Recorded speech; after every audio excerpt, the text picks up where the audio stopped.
Hey guys, Andhra Pradesh government వచ్చేసి దీపం పథకం లబ్ధిదారులకు అయితే ఒక గుడ్ న్యూస్ తెలియజేయడం జరిగింది. వివరాల్లోకి వెళ్తే ఎవరైతే దీపం పథకం 2.0 వాడుతున్నారో వారు వచ్చేసి ఎల్పిజికి స్వస్తి చెప్పి పిఎన్జిలకు మారండి.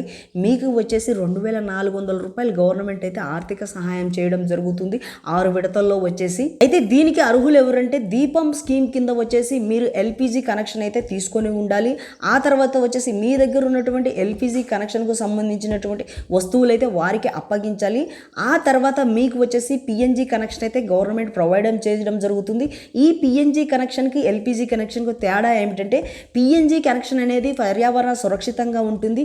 అదేవిధంగా వచ్చేసి అతి తక్కువ ఖర్చులో అయితే దీని వినియోగం అనేది ఉంటుంది. ఈ కనెక్షన్ మీరు తీసుకున్న వెంటనే ఆంధ్రప్రదేశ్ గవర్నమెంట్ వచ్చేసి మీకు 6 విడతల్లో 400 రూపాయల చొప్పున 2400 రూపాయలు అయితే డైరెక్ట్గా మీ బ్యాంకు ఖాతాలోకి అయితే జమ చేయడం జరుగుతుంది. అదేవిధంగా వచ్చేసి ఈ పిఎన్జి కనెక్షన్కు ఎటువంటి గ్యాస్ బుకింగ్ అనేది ఉండదు, డైరెక్ట్గా కనెక్షన్ అయితే ఉంటుంది. గైస్, ఇలాంటి మరిన్ని అప్డేట్స్ కోసం మన పేజీని ఫాలో చేసి పెట్టుకుని